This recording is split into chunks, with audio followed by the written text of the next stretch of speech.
Hi everyone, welcome and welcome back to our channel R2S news and updates. मेरा नाम हिमलता और मैं नबीना। So guys, कैसे हैं आप सब लोग? आई होप कि आप सब बहुत ही अच्छे होंगे। आज हम लोग जिस पे रिएक्ट करने वाले हैं वो है खान सर के वीडियो पर, which is Kargil war, operation Vijay, fact of Kargil documentary, operation swift Sagar, operation तलवार।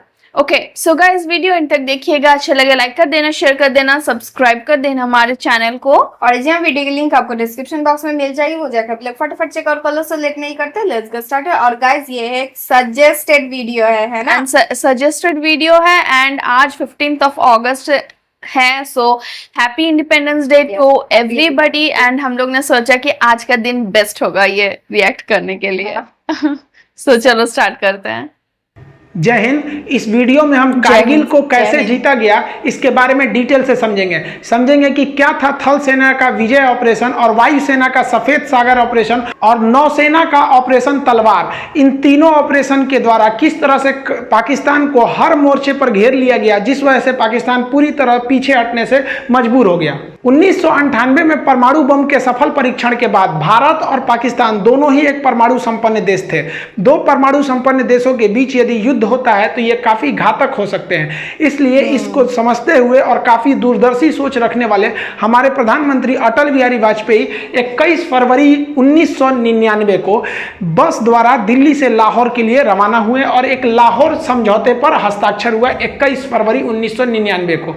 और जब अटल बिहारी वाजपेयी लाहौर में बस से उतरे तो बहुत ही गर्मजोशी से उनका स्वागत किया गया। दोनों देशों ने कहा कि अतीत में हमने जितने भी युद्ध किए हैं उसे भुलाकर हम सब अब एक सह अस्तित्व पे आगे बढ़ेंगे और हम बहुत ही जल्दी मिल बैठकर कश्मीर मुद्दे को सॉल्व कर लेंगे, इसमें बिना किसी देश को इंटरफेयर किए।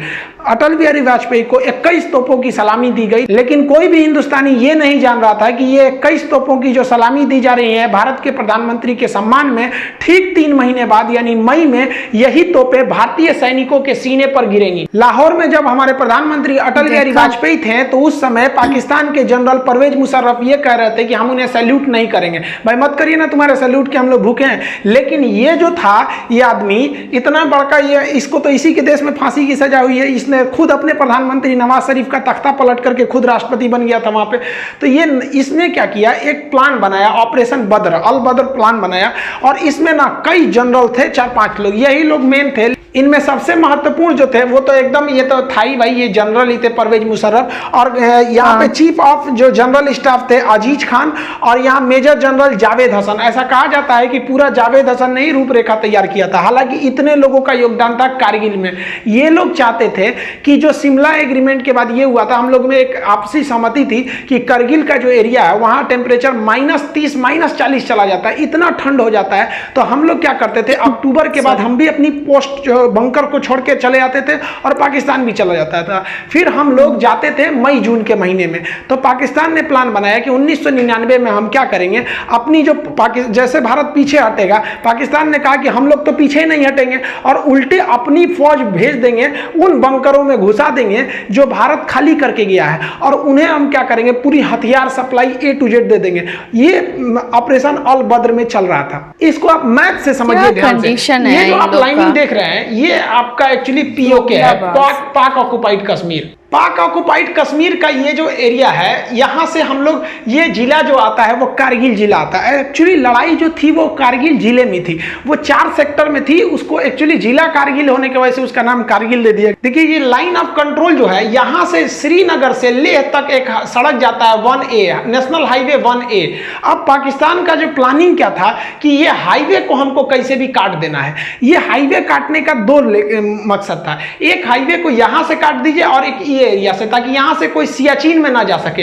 अगर सियाचिन का हाईवे कट जाएगा तो सियाचिन भारत के हाथ से निकल जाएगा, क्योंकि वहां डायरेक्ट पहुंच नहीं है। अब बीच में इतने पहाड़ हैं कि नॉर्मल सड़क बना ही ना जा सकती है। तो इसलिए ऑपरेशन अल बद्र के द्वारा मुशर्रफ ये सोचे कि हम ये हाईवे को काट देंगे तो पाकिस्तान, भारत बैकफुट पे आ जाएगा। और रियली भी थी। जैसे आप यहां देखेंगे ये डॉटेड लाइन हमारी LAC है, ये लाइन ऑफ कंट्रोल है। अब ये जो सड़क जा रही है ये सड़क है हमारी श्रीनगर से लेह तक। अब यहां कारगिल कारगिल देखिए ये लाइन ऑफ कंट्रोल के बहुत ही करीब है। इनकी प्लानिंग क्या थी, ये लोग 4 जगह से भारत में घुस गए। देखिए करगिल जो बोलते हैं, करगिल की लड़ाई, करगिल जिला था, उसमें 4 जगह थे। जैसे आपके जिला में कैसे ब्लॉक या तहसील होते हैं, कई सारे होते हैं, तालुका टाइप का, उसे ही था करगिल जिला। इसमें 4 महत्वपूर्ण सब डिवीजन में लड़ाई चल रही थी। ये क्या किया, ये 4 जगह से घुसपैठ कर दिया। यहाँ पर 4 एरिया से घुसपैठ किया। सबसे पहला जो एरिया था मस्कोक एरिया था, ये मस्कोक एरिया में घुसपैठ कर दिया। उसके बाद जो एरिया था वो द्रास का एरिया था। सबसे भीषण जो लड़ाई हुई थी वो द्रास में हुई थी। इसी में तोलोलिंग, टाइगर हिल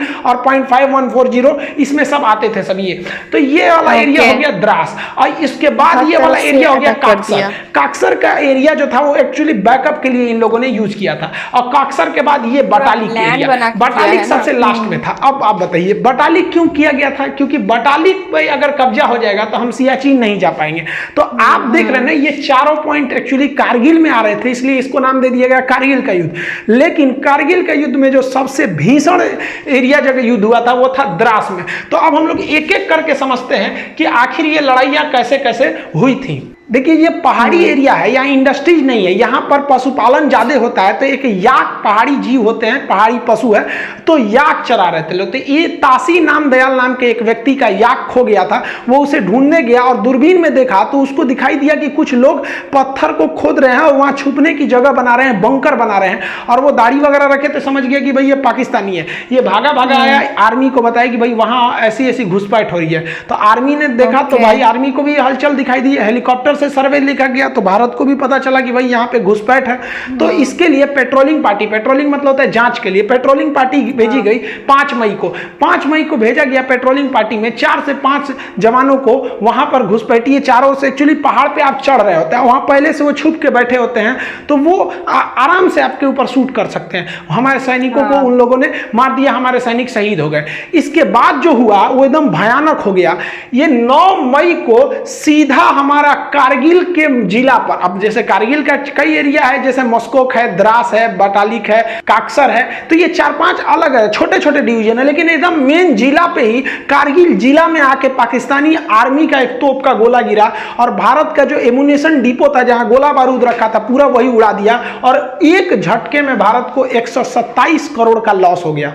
इन सब के होने के बाद भारत को लग रहा था कि ये मामूली घुसपैठी है, आतंकवादी हैं। लेकिन धीरे धीरे पूरी तरह से साफ होने लगा कि ये आतंकवादी नहीं है। इन आतंकवादियों के पीछे पाकिस्तानी पिल्ले बैठे हुए हैं, उनकी नॉर्दर्न लाइट इन्फेंट्री के जवान बैठे थे। उनके अंदर इतना तो कलेजा नहीं है कि सामने सामने लड़े। अरे साले मर्द की औलाद हो तो सीधा बोले रहते ना कि मत लौटो। हम लोग जब लौट गए थे ठंड में तो तुम आके वहां बैठ गए थे, उसके बाद वीर बन रहे। देखिए एक्चुअली क्या होता है कि जब आप हमला करने जाते हैं तो माना जाता है कि आपकी फौज 3 गुनी होनी चाहिए, क्योंकि दुश्मन पहले से बैठा है। लेकिन पहाड़ी लड़ाई में ऐसा माना जाता है कि नहीं, आपको 9 गुना लॉस होगा। एक तो आप चढ़ेंगे, आपको चढ़ाई में दौड़ नहीं सकते हैं खाली मैदान की तरह, और वो आराम से बैठा हुआ है पहाड़ में, हल्का सा एक मौका कर लेगा, बंदूक निकाल लेगा, आपको दिखेगा नहीं कहां से गोली आ रही है।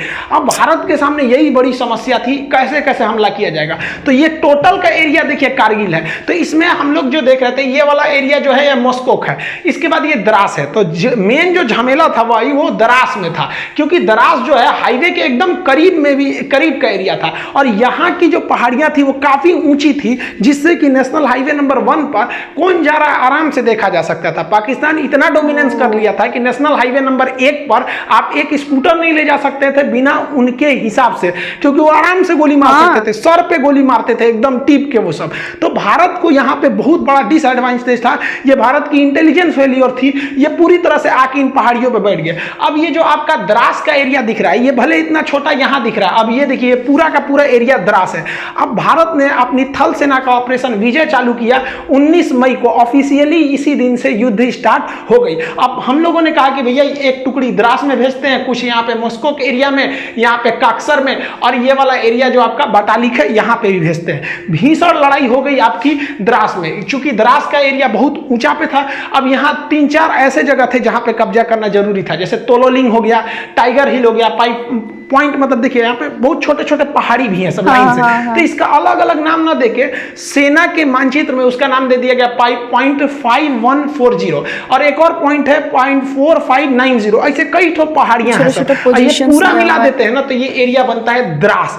अब इस द्रास के एरिया में युद्ध करना बड़ी भयानक था। इधर तोलोलिंग थी, तोलोलिंग के बाद यहाँ पर आपका मम था, फिर .5140 था। ऐसे करते करते इस एरिया तक पूरा जीत लेंगे तो लास्ट में पड़ता था टाइगर हिल। टाइगर हिल बहुत ही ज्यादा हाइट पर था और इन सब पे पाकिस्तानी बैठे हुए थे सब। इतना भीषण एरिया में ये लोग आकर बैठ गए थे। अब भारत को नीचे से जाना था इस एरिया में। जनरल परवेज मुशर्रफ के प्लान के हिसाब से उन लोगों ने भारत के 140 पोस्ट पर कब्जा कर लिया था, बंकर बना लिए थे और हर पोस्ट में उन्होंने भारी मात्रा में heavy machine gun, mortar, artillery, पीछे से तोप का support, stinger, surface to air missile, हर तरह के मिसाइलों से लैस थे और वो लगभग 1500 की संख्या में थे। समस्या ये थी कि यही नहीं समझ में आ रहा था कि वो हमला कहां से कर रहे हैं। ये द्रास का सेक्टर अगर आप देख रहे हैं तो ये वाला जो एरिया है वो टाइगर हिल है। ये सबसे हाइट पे था इस एरिया में टाइगर हिल, लेकिन इसके इधर कई तो .5140 थी।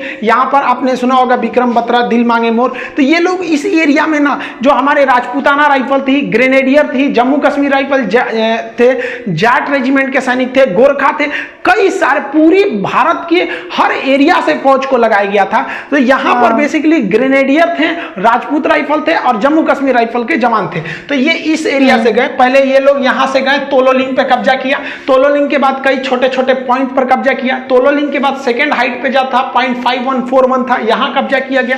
यहां कब्जा के बाद आप देखिए यहां से सीधा टाइगर हिल यहां है, यहां पर हमला हो रहा था और ये ससुरे सब यहां से आर्टिलरी फायर कर रहे थे, सब तोप यहां से। सोचिए उनको कहां दिखेगा, और यहां एयरफोर्स भी सक्सेस नहीं हो पा रही थी। लेकिन भारतीय जवान रुकने वाले कहां है ससुरे तुनाई। भारत मां को जब भी जरूरत पड़ी है, भारत के वीर सपूतों ने कभी भी अपना खून बहाने से पीछे नहीं हटे हैं।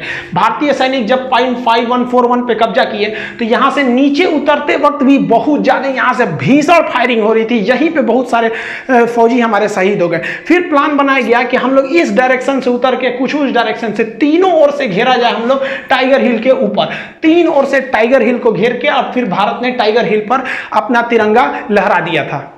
देखिए यहाँ पर जो एरिया दिख रहा है ये आपको टाइगर हिल दिख रहा है। अब टाइगर हिल से इतना दूरी पे आप देखेंगे तो ये तोलोलिंग का एरिया, ये तोलोलिंग पहाड़ी है, ये टोटल एरिया जो है वो द्रास है। अब तोलोलिंग की जो पहाड़ी है वो काफ़ी ऊंचाई पर स्थित है, वहाँ पर लड़ाई करना काफ़ी मुश्किल हो गया था तोलोलिंग पर। अब यहाँ तोलोलिंग पे तो पहले से तोलोलिंग पीक है, यहाँ पे पाकिस्तानी पहले से बैठे थे और जो हिंदुस्तानी फौज थी वो नीचे से आ रही थी।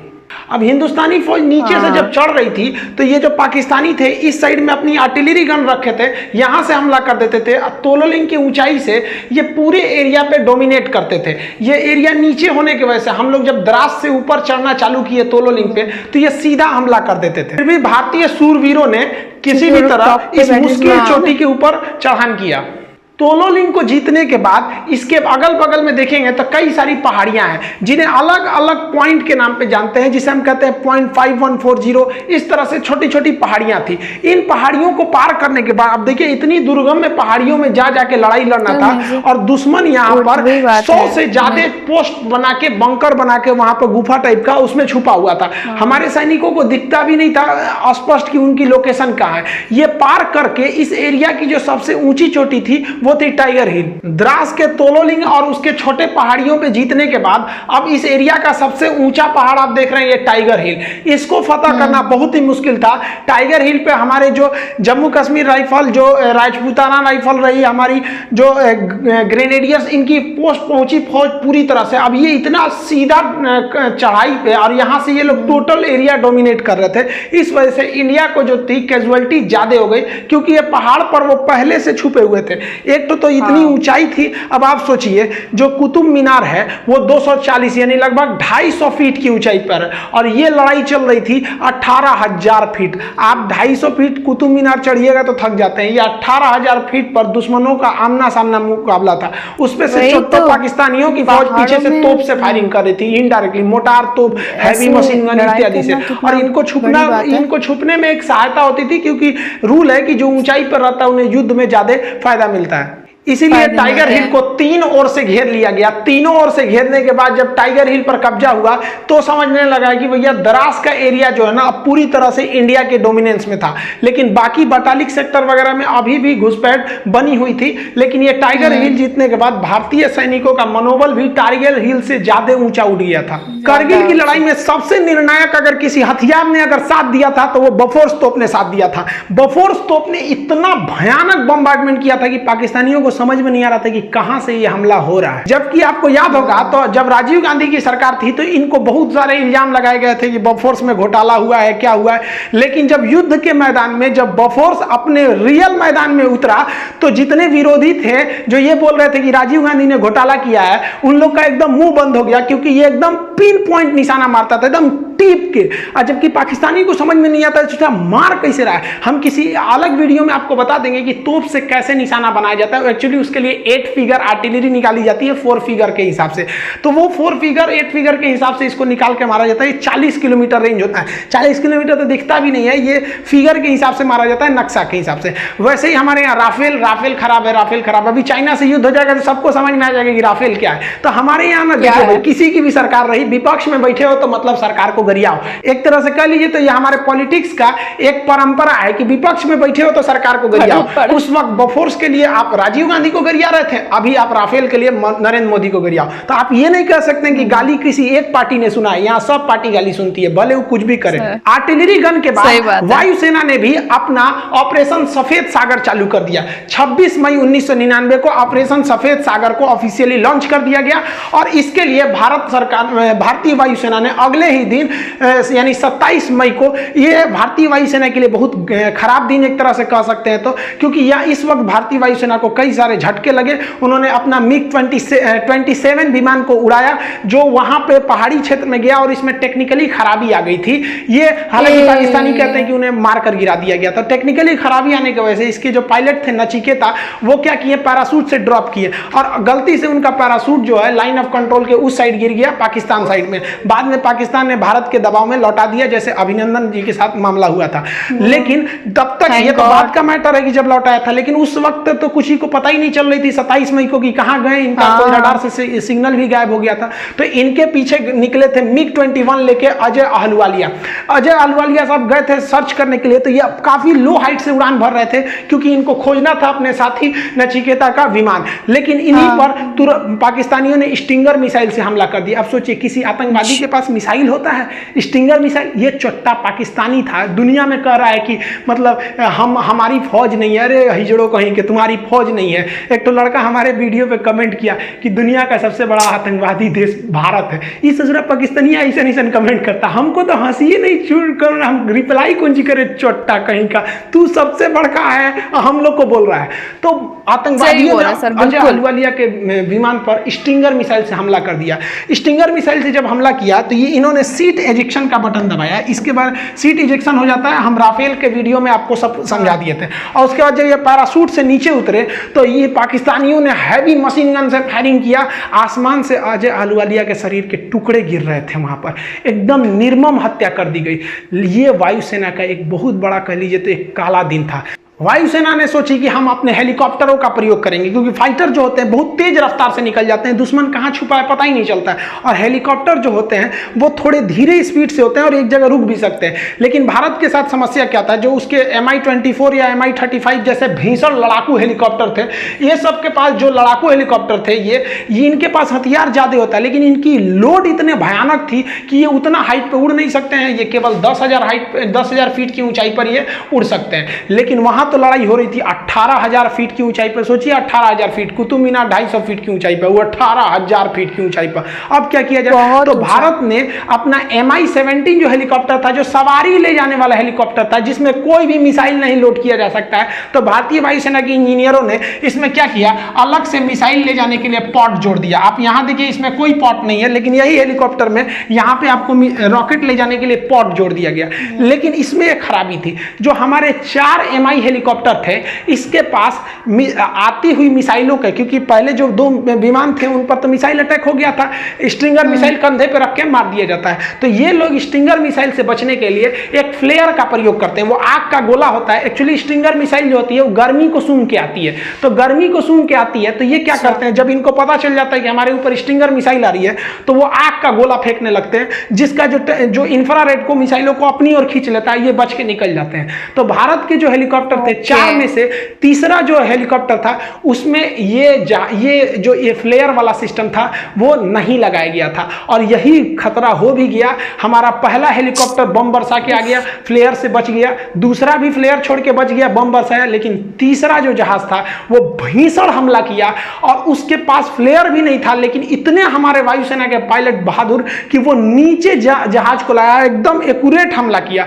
लेकिन उसी बीच क्या हुआ, जो स्टिंगर मिसाइल थी वो तीसरे हेलीकॉप्टर को हिट कर गया, पीछे से आ रहा चौथा हेलीकॉप्टर जो वो एरिया था पाकिस्तानियों के बंकर को ध्वस्त कर दिया, लेकिन हम लोगों ने फिर अपना एक हेलीकॉप्टर खो दिया, और उसमें हमारे बैठे जवान को हमारे जो जवान थे वो भी शहीद हो गए। भारत ने अपनी स्ट्रेटजी को पूरी तरह से चेंज कर दिया। भारत ने अपना फ्रांस निर्मित जहाज को लगाया जिसका नाम था मिराज 2000। एक्चुअली पाकिस्तान इस जहाज को खरीदने से इनकार कर दिया था, कहा था कि भैया बहुत बड़ा साइज का जहाज, हम इसको नहीं लेंगे, और भारत सरकार ने इस मिराज जहाज को वायुसेना ने लगाया।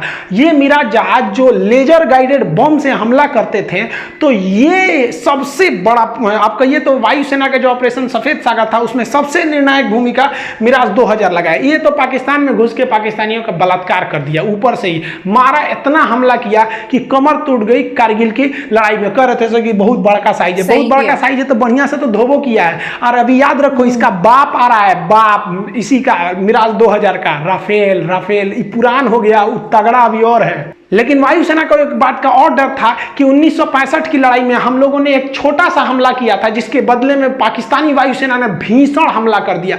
इस बार उनके हमले से डर नहीं था। एक्चुअली दिक्कत क्या था कि पाकिस्तानी घुसपैठिए जो थे, उनकी नॉर्मल लाइट इन्फेंट्री के जो जवान थे वो घुस चुके थे पूरी हथियार को लेकर, और हम लोग को दिख भी नहीं रहा था। और अगर वायुसेना भारत की या पाकिस्तान की दोनों घुस जाएगी तो इसमें सबसे बड़ा फायदा क्या होगा, नीचे के घुसपैठियों को, क्योंकि हमारे जो जवान चढ़ रहे थे उनको तो ये पाकिस्तानी घुसपैठी मारिए रहे थे आराम से, ऊपर से उनकी वायुसेना भी मारने लगती थी। लेकिन इसीलिए भारतीय वायुसेना ने श्रीनगर एयरबेस, पठानकोट एयरबेस से अपने जो जितने भी घातक जो इंटरसेप्टर जहाज थे MiG-29 इसको तैनात रखा था कि अगर पाकिस्तानी वायुसेना आएगी तो तुम उससे जाके लड़ जाना, कारगिल के एरिया में घुसने ही मत देना।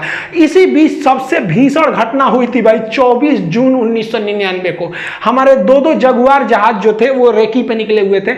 इसी जहाजों ने क्या किया, उनको लगा नीचे एक तो गुलटेरी जगह था, इन जहाजों को लगा कि भाई नीचे काफी ज्यादा फौज है, और वो नीचे काफी फौज का जमावड़ा था। तो जो आगे का पायलट थे वो काफी यंग थे, जो पीछे बैठे थे उनका नाम था, पायलट का नाम AK सिन्हा। तो AK सिंह जो थे ये थोड़े सीनियर पायलट थे। तो ये आगे वाला जो पायलट था वो गुलटेरी में जो फौज खड़ी थी उनका बहुत बड़ा कैंप था, नीचे पाकिस्तानी बहुत बड़ी फौज में खड़े थे, उन पर मिसाइल लॉक कर लिया। और आपको हम वीडियो में बता चुके हैं राफेल वाले में कि एक बार मिसाइल लॉक हो गया ना तो आप बच नहीं सकते, वो मिसाइल खोज के मार देगी आपको। तो ये ग्राउंड पे एकदम लॉक कर लिया, और इन्होंने पूछा अपने सीनियर से कि हमने लॉक कर लिया है बहुत बड़े अड्डा को, कि हम इसे उड़ाने जा रहे हैं। तो उन्होंने कहा कि रुक जा, एक बात बता, तुम उस साइड पाकिस्तान में हो, घुस गए हो कि इंडिया में ही हो? तो ये कहा कि हम तो पाकिस्तान वाले एरिया में घुस गए। कहा कि मत मारो, क्योंकि इस दिल्ली का सीधा आदेश है कि आप पाकिस्तान के एरिया में हमला नहीं कर सकते। ये बहुत अच्छा डिसीजन था, क्योंकि 1 साल पहले हम लोगों ने 1998 में परमाणु बम फोड़ा था, पूरी दुनिया हमारे खिलाफ थे, जैसे अभी ईरान के खिलाफ है, उस समय हमारे खिलाफ थी। और अगर हम लोग पाकिस्तान में घुस के मार देते तो ये तो एक तरह का ये तो ओपन युद्ध हो जाता। और अपने एरिया में मार रहे हैं तो पूरी दुनिया हमारा साथ देगी कि भैया हम अपने एरिया में आतंकवादियों को मार रहे हैं, तो कहे कि उधर मत मारो। और आपको जानकर ताज्जुब होगा, जहां ये पायलट मिसाइल लॉक किया था ना, ये हमारा एयरफोर्स का ही पायलट हुआ, एकदम नौछड़िया भी यंग था, जानबे करते हिंदुस्तान के यंग लड़का लड़े में कितना आगे। और किस्मत अच्छा था, नवाज शरीफ उनके प्रधानमंत्री और उनके थल सेना अध्यक्ष परवेज मुशर्रफ ये लोग उसी कैंपों में थे। सोचिए अगर सीनियर मना नहीं किया रहता तो जूनियरवा तो धो दिया रहता। अब आप याद समझिए थोड़ा, एक छोटा सा देश था ऑस्ट्रिया, जिसके राष्ट्र यानी राजकुमार की हत्या कर दी गई। उस हत्या की वजह से प्रथम विश्व युद्ध चालू हो गया। वही हाल था यहाँ, एक परमाणु संपन्न वाला दूसरे देश के परमाणु संपन्न के सेना अध्यक्ष को मार देने से कुछ खास बवाल नहीं होता है, क्योंकि सेना लड़ने के लिए, लेकिन राजनीतिक व्यक्ति की हत्या करने पे बवाल हो जाता है। तो भयंकर बवाल हुआ रहता, क्या युद्ध का मोड़ लेता समझ में नहीं आता। तो ये बहुत अच्छा हुआ। एक तरह से हम तो करते थे कि मारिए दिया रहता तो हो जाता, क्या हो जाता भाई, ज्यादा से ज्यादा और युद्ध लड़ते नहीं लड़े हैं 71 में, 65 में, 84 में, एक और लड़ते से चुरा क्या कर लेता पाकिस्तान। यहाँ पे ऊंट के मूतने से रेगिस्तान में बाढ़ थोड़े आता है, क्या कर लेंगे, इनके औकाते कितना है। ये सब तो चल ही रहा था, नेवी ने और अत्याचार कर दिया। नेवी ने अपना ऑपरेशन तलवार चालू कर दिया। ऑपरेशन तलवार के तहत भारतीय नेवी ने पाकिस्तान की ओर एंट्री मार दी, और यहाँ पर जो हमारे नेवल वेस्टर्न नेवल कमांड था और साउदर्न नेवल कमांड था, ये भी घुस गया अरब सागर में, और अरब सागर में घुसकर पाकिस्तान का पूरी तरह से नेवल ब्लॉकेज लगा दिया। भारतीय वायुसेना के पूरे युद्धक जहाज घुस गए सब वहां पर, और नेवल ब्लॉकेज लगा दिया।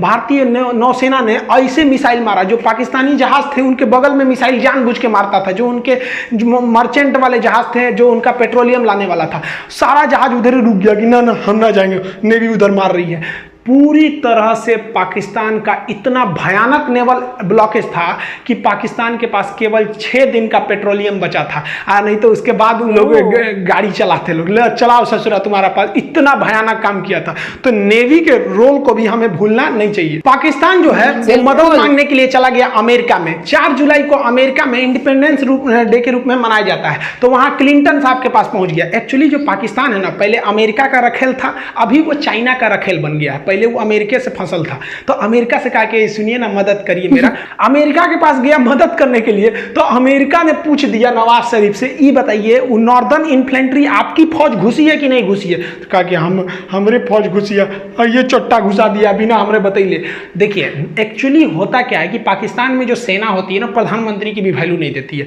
कारगिल के लिए 10% जिम्मेदार जो थे वो नवाज शरीफ थे, 90% ई चोट्टा जिम्मेदार था। अपने को बहुत बड़ा समझता था, सिकंदर द्वितीय चट्टा, कहीं के फांसी लगतो हो तोरा कुछ दिन में, अस्थिर रहो यहाँ पे। तो ये इनको तो पता था, ये तो बेचारा खुद अपने जनरल से डरते थे, जबकि ये इतना बड़का नमक हराम है कि इसको जनरल का पद नवाज शरीफ ने दिया था, जबकि ये सबसे जूनियर था जनरल की लिस्ट में, फिर भी इसको दिया। ये क्या किया, नवाज शरीफ को हटा के अगले साल खुद क्या बन गया, राष्ट्रपति बन गया। हम ही बढ़िया से हुआ। ये तो तू लोग यार अपने देश का नहीं है तो हम लोग का कहाँ से हो जाएगा रे। तो ये बिल क्लिंटन ने कहा कि सुन नवाज शरीफ, देर चक्कर मत कर यहाँ पे, तो पहले परमाणु बम फोड़ा है तो हम तोरा दिमाग खराब है, तू क्या समझता है, तू गलत काम करेगा हम तोरा साथ देंगे, पूरी दुनिया हमको नहीं थूकेगी, तू अपनी फौज पीछे बुलाओ।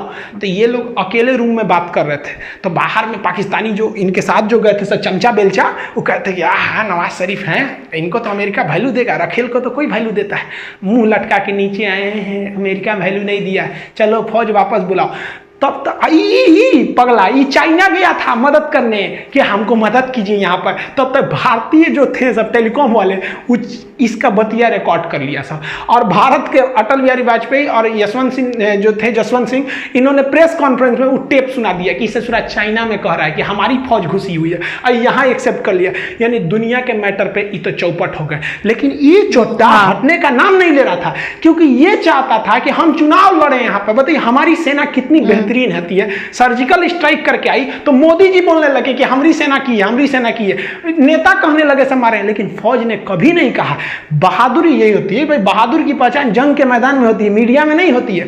लेकिन ये मानता नहीं था। तो ये सऊदी अरब के राजकुमार जो राजा थे उस समय फहाद, उन्होंने फोन किया इसको कि रे चोट्टा कहीं का, तू शांति से रह जाओ मैटर पे, न तो तोरा हम व्यवस्था कर देंगे। ये खुद अपनी आत्मकथा में लिखा है कि हम तो नवाज शरीफ को टपका दिए रहते अगर ये बीच में नहीं आए रहते। तो सोचिए ये अपने प्रधानमंत्री को टपका रहा था, रे चोट्टा। सारा घमासान ये तो वर्ल्ड लेवल पे डेमोक्रेसी चल रही थी, और उधर भारत की जो फौज ना कह के लेंगे मार रही थी एकदम बढ़िया से, और धो रही थी जब पाकिस्तानियों को ना, तब उन लोग को समझ में आया कि भाई साहब बहुत बुरी फंस गए पाकिस्तान। इनको लग रहा था, ये क्या कह रहे थे कि हमने पाकिस्तान की गर्दन पकड़ ली है। अरे ससुरे तू नहीं, तू का हम लोग का गर्दन पकड़ेगा। बड़ी एक गनीमत मनाओ ना कि जितना हरामीपन तुम लोग करते हो ना, अगर भारत ने एक बार हरामीपन किया ना तो तुम लोग इतिहास में पढ़े जाओगे। एक देश हुआ करता था हाँ। पाकिस्तान नाम था। जैसे भारत में कैसे छोटा बच्चा को कहानी सुनाया जाता है, चंदा मामा दूर के, वही पाकिस्तान ऐसा था, बाबू बाबू हल्ला मत करो नहीं तो पाकिस्तान की तरह थुराओगे। सोच रहे तू लोग ना पूरी दुनिया में ना मुसलमानों का नाम चौपट किया तुम लोग के वजह से पूरी दुनिया में ना मुसलमानों को गाली दिया जाता है। चट्टा क्या करेगा, कहीं जाके बम फोड़ देगा। अरे यार तुमको इतने माँ के दूध में तो इतना गर्मी है ना, तो आओ ना हमारी फौज खड़ी है, काय लिए पीछे से हमला करता है चट्टा कहीं का। तो देखिए इन लोग पे भरोसा करना नहीं चाहिए। 14 जुलाई तक पाकिस्तान के जितने हिजड़े घुसे थे उन सारे हरामियों को भारतीय सेना ने मार दिया, और राजनीतिक रूप से अटल बिहारी वाजपेयी ने घोषणा कर दिया कि पाकिस्तान ने हमारे पीठ पर खंजर मारा था, हम उसके सीने पे गोली मारे हैं। ये देखने में व्यक्ति बूढ़ा था, इनको कम मत समझिएगा, बुढ़ापा में परमाणु परीक्षण करने वाला प्रधानमंत्री हमारे अटल बिहारी वाजपेयी। हम उन खुश नसीबों में से हैं जिन्होंने प्रधानमंत्री के रूप में अटल बिहारी वाजपेयी और उसी समय राष्ट्रपति के रूप में एपीजे अब्दुल कलाम को देखा है। ये नसीब अब किसी को नहीं होगा जो एक साथ इतना योग्य राष्ट्रपति और इतना योग्य प्रधानमंत्री देखने को मिले। अब ये नसीब किसी को नहीं होने वाला है जो दो बड़े नेता इतने योग्य हो जाए। इन्होंने कह दिया 14 जुलाई को कि भैया ये ऑपरेशन हमारा विजय सक्सेस हो गया, लेकिन आर्मी ने कहा कि ना ना भाई सब पे भरोसा करना, ये पाकिस्तानियन पे नहीं। अब भारतीय सेना ने एक एक करके घूमना चालू किया, कहाँ कहाँ पाकिस्तानी छुपे हैं सब। तो पूरी तरह से 26 जुलाई को सेना ने कहा कि एक को कुत्ता नहीं बचा है।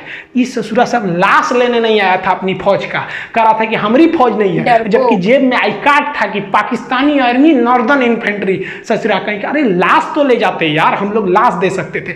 भारतीय सेना की बहादुरी देखिए। पाकिस्तानियों ने जब 14 मई को हमारे पेट्रोलिंग पे गए कैप्टन सौरभ कालिया को पकड़ा था, चारों ओर से घेर लिया था, तो इन पर इतनी यातनाएं दिया था ना, इनके आंख निकाल लिए थे, इनके होंठ और जीभ काट लिए थे, कान काट लिए थे सब, नाखून निकाल लिए थे सब, इनके कपड़े उतार कर इनके गुप्तांगों को काट लिया गया था, इनके लाश के टुकड़े करके बोरा में भर के फेंक दिया गया था। इन हरामी पाकिस्तानियों ने इतना गलत काम किया जो युद्ध इतिहास में कभी ऐसा नहीं है, युद्ध के नियम में नहीं है ऐसा। जबकि भारतीय सेना जब अपना सर्च ऑपरेशन कर रही थी तो कुछ पाकिस्तानी जो थे मर गए थे, कुछ घायल थे, जो अपने आखिरी सांसें ले रहे थे, उन्हें इज्जत से पानी पिलाया, उन्हें इज्जत से दफनाया। उन्हें पहले पाकिस्तान को कहा कि आप अपनी फौज को ले जाइए, नहीं ले गया तो उन्हें इज्जत से दफनाया गया था। ये फर्क होता है एक जानवर और एक इंसान में। हम सबको ये फर्क बना के रखना होगा, तभी अलग पहचान है। हम जब भी हिंदुस्तानी अगर विदेश में जाते हैं तो इज्जत के नजर से देखे जाते हैं,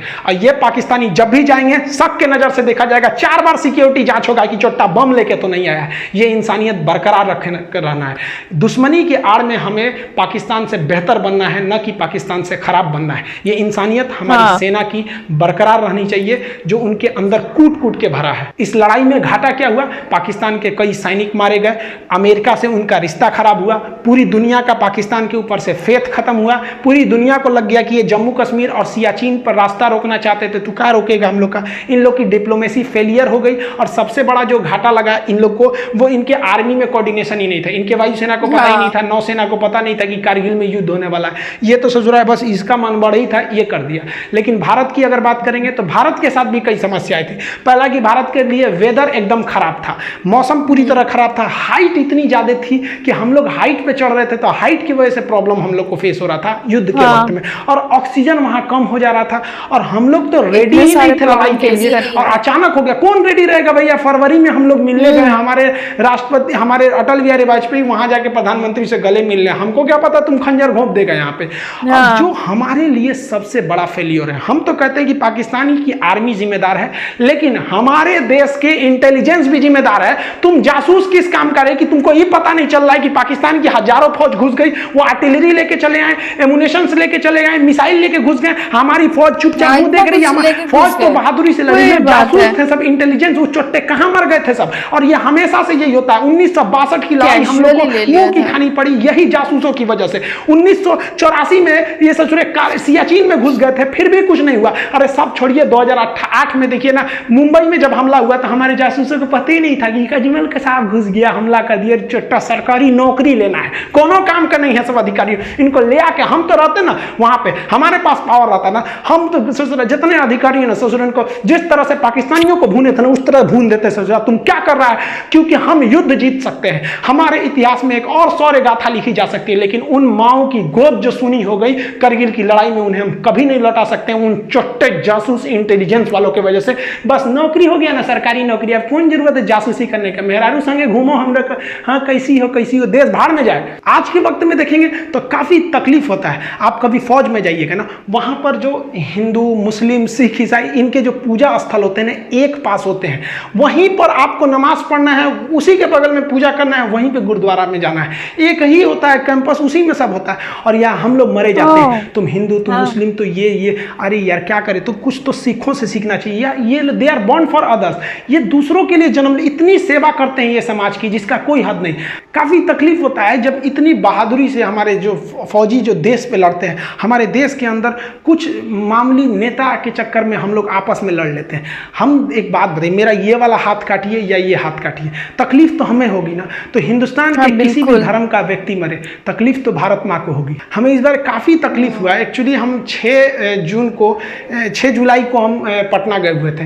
तो जैसे पटना में एंट्री किए ना, तो वहाँ चेक पोस्ट चल रहा था, तो मेरी चेकिंग वगैरह थी, तो हमको भी चेकिंग हुआ, तो मेरा सब कुछ था, ड्राइविंग लाइसेंस वगैरह। एक फौजी भाई का कोई नॉर्मल सा कोई पेपर था जो छूट गया था, तो फौजी वो कह रहा था पुलिस वाले से कि मेरा केवल पेपर छूट गया है, आप हमको जाने दीजिए, हम यहीं के रहने वाले हैं। तो कह रहा कि नहीं जाने देंगे, फाइन भरो, ये करो। अब वो बहस थोड़ी करेगा वो लोग यार, न तो एक झापड़ देगा तो सूझ जाएंगे ये लोग, लेकिन बेचा उससे लिए हम कहेंगे सर हम आपको दे देते हैं। तो कहा कि देखो पैसे का प्रॉब्लम नहीं, तकलीफ इस बात की है कि हम अगर देश के लिए हम लोग लड़ लेते हैं और हमारा एक पेपर छूट गया है, तो ये आपको नियम कानून सिखा रहा है। अभी वो भाई ऐसा दे ही रहे थे ना फौजी, तब तक एक नेता विधायक का गाड़ी गया, वो रोका तो गरिया दिए, रे हमारा गाड़ी रोकेगा, चुपचाप सटक गए। यहाँ पे अजब हाल है यार। फौजियों के प्रति इज्जत रखनी चाहिए, कहीं पे भी इनके लिए इज्जत हमेशा रहनी चाहिए। एक आम नागरिक से ज्यादा उनकी इज्जत होनी चाहिए। जिस वक्त करगिल की लड़ाई हो रही थी, वो पहली लड़ाई थी जो हम लोग टीवी पे देखे थे। अटल बिहारी वाजपेयी ने बहुत अच्छा काम किया कि हमारे पूरे देश की जनसंख्या को युद्ध के माहौल को दिखा दिया, जिससे कि हम सब एक हो गए। उस वक्त से बरखा दत्त एक पत्रकार होती थी, अभी भी हैं वो काफ़ी रिपोर्टिंग करती थी। हम लोग छोटे छोटे थे, तो हम लोग 15 अगस्त के दिन प्रोग्राम लिए थे, तो छोटे छोटे थे, तिरंगा लेके भाषण देने गए थे। हम अभी बच्चे हैं, दांत हमारे कच्चे हैं, हम भी लड़ने जाएंगे, सीने पे गोली खाएंगे, मर जाएंगे, मिट जाएंगे, भारत देश बचाएंगे। करगिल की लड़ाई को देख के हम लोग के मन में भी ना एक देशभक्ति का जुनून आ गया। ये सोच लिए कि हम भी जाएंगे तो फौज में ही जाएंगे। इसीलिए हम लोग, मैं जब 10th पास किए तो एनसीसी किए। एनसीसी में सी सर्टिफिकेट, फायरिंग वगैरह सब वहीं सिखाया, हथियार के बारे में हम लोग को। उसके बाद एनडीए का एग्जाम दिए हैं लोग, ताकि हम लोग जाके एक ऑफिसर रैंक की जॉब ले सकें आर्मी में। तो एनडीए का जब आप एग्जाम देंगे ना, तो एक सर्विस सिलेक्शन बोर्ड होता है एसएसबी, वो इंटरव्यू लेती है 5 दिन का। उसके बाद आगे आपको रोक लेती है मेडिकल के लिए। तो हम इलाहाबाद गए थे एसएसबी इंटरव्यू देने के लिए, वहाँ चेस्ट नंबर वगैरह सब मिलता है। तो वहाँ पे जब गए थे तो इंटरव्यू वगैरह में, लेकिन बाद में काफ़ी खुशी हुआ वहाँ पे कि हम यहाँ आ गए, कुछ ही दिन बाद हम फौज में ऑफिसर हो जाएंगे। लेकिन क्या हुआ कि जब मेडिकल में गए ना, तो मेरा हाथ टेढ़ा है। अगर आप देखेंगे ना, मेरा हाथ काफ़ी टेढ़ा है, यहाँ पे 21 डिग्री का एंगल है। मेडिकल में बहुत प्रॉब्लम हो जाता है। दिया गया, मेरी जिंदगी का ना एक सपना ही टूट गया, फौज में जाना चाहते। हम काफ़ी फ्रस्ट्रेट हो गए थे। तो हमारे जो एनसीसी के सर थे, सूबेदार सुनील सिंह राजपूत, वो राजपूत रेजिमेंट के थे, उनको कॉल किए कि सर हम एनडीए में, अब हम हमारा हाथ तो टेढ़ा है, अब तो हम कभी नहीं जा सकते, ना एनडीए से जा सकते ना सीडीएस से। कहे कोई बात नहीं, तुम आगे अब फर्दर कुछ और देखो, क्योंकि एपीजे अब्दुल कलाम भी गए थे, तो उनका भी सिलेक्शन नहीं हुआ था। तो जब इतने महान लोग का नहीं हुआ, तो थोड़ा सा अपने आप को समझाने का एक हिम्मत आया कि नहीं, अब हम भी कुछ कर सकते हैं देश के लिए। इन्होंने बहुत कुछ किया, हम लोग तो इनके पैर के धूल के बराबर भी नहीं है। हम आप सबसे कहना चाहेंगे कि जहां भी रहें, आप फौजियों के लिए एक रिस्पेक्ट बनाए रहें। हम लोग के घर के आगे से जब करगिल के वक्त में गाड़ियां भर भर के जाती थी, ट्रेन ना, हम लोग ट्रेन के ट्रैक के किनारे खड़ा होकर सब लोग सैल्यूट करते थे, जय हिंद सर। छोटे छोटे हम लोग थे। तो अभी भी आप भी जहां रहिए उनके रिस्पेक्ट करिए, क्योंकि वो वहां खड़े हैं, हमारी बदले की तकलीफ वो अपने साथ झेल रहे हैं, इसलिए हम आज यहाँ मुस्कुरा रहे हैं। मिलेंगे नेक्स्ट वीडियो में आपसे, तब तक के लिए जय हिंद। जय हिंद। ओके, मतलब वीडियो लास्ट में जो सर बताया कि मतलब सबको एक रिस्पेक्ट देना चाहिए, है ना, कि लेकिन आजकल लोग भूल रहे हैं। फिर से सबको याद दिलाना पड़ता है कि मतलब उन्होंने, मतलब आर्मी ने कितना कुछ झेला है, कितना कुछ, मतलब ये लोग, हम लोगों का सोच ऐसा हो गया है कि मतलब वो लोग आर्मी में है तो वो लोग फाइट करेंगे, उन लोगों को तो मतलब मरना तय है, ऐसा सोच हो गया है ना। लेकिन ऐसा बात नहीं है। वो लोग उन लोगों के लिए आप सो सकते हो रात में। ये बात हम लोग हमेशा से ही बोलते आए हैं कि मतलब जितने भी हम लोग आर्मी के वीडियो देखे हैं, हम लोग हमेशा ये बात बोले हैं कि मतलब उनके वजह से हम लोग आज रात में सो पाते हैं। आज हमेशा से सो पाए हैं, है ना। इतना कुछ हुआ है।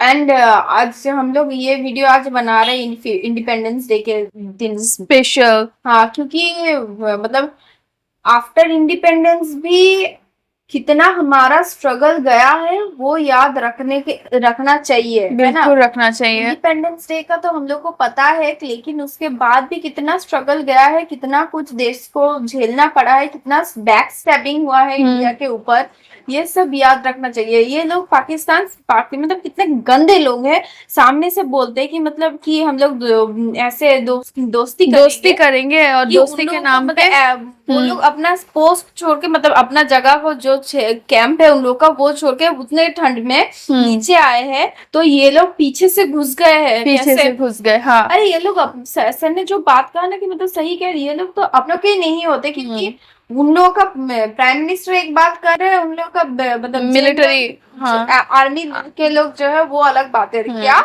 उसके बाद कोऑर्डिनेशन नहीं है, उसका उनको नेवी क्या कर रहे, एयरफोर्स क्या कर रहे हैं, किसी को पता नहीं है। वो लोग खुद में उन लोगों का क्या है, मतलब आर्मी लोगों का, उन लोगों का पहले से वैसा ही है कि वो लोग ये सोचते हैं क्योंकि हम लोग मतलब पहले तो हम लोग प्राइम मिनिस्टर बन जाएगा, उसके बाद जम्मू कश्मीर ले लेंगे।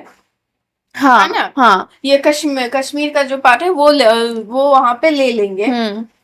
बस उन लोग का वही टारगेट है, और अपने में खुद में उन लोग का कोई बॉन्डिंग नहीं है, कोई तो कुछ नहीं है। इसी से तो पता चलता है कि ना कि मतलब इन लोग का पहले से ही इन लोग को मतलब ऐसे ही है। बताते ना ये लोग फ्री कंट्री है, ये वो कुछ नहीं है। उन लोग का पहले से ही आर्मी के अंडर ही कंट्रोल में ये लोग चलते हैं, अभी भी वही है। ऊपर से दिखा के रखते हैं, ओहो हम लोग तो फ्री कंट्री है, हम लोग ये है। उन लोग मतलब वहां के पब्लिक को भी पता है कि जितना सीनियर आर्मी जनरल्स हैं वो लोग ही कंट्रोल कर रहे हैं अपना सब कुछ। कल को ही तो हम लोग वीडियो बनाए थे कि मतलब उनके ISI का डीजी, फॉर्मर डीजी को कैसे अरेस्ट कर लिए, क्योंकि वो क्या चोरी कर रहा था। क्या वो जिसने पकड़ा है वो क्या चोरी कर नहीं रहा है? उन लोगों का तो वैसा ही है, जो पावर में रहे वो चोरी कर। हाँ, सोचो आर्मी में जॉब करके वो अपना आइलैंड ले लिया, लेके वहां पे लेविशली आर्मी का तो वही है ना, जो कुछ भी करके आइलैंड पैसा लेके लेविश लाइफ जीते हैं ये लोग।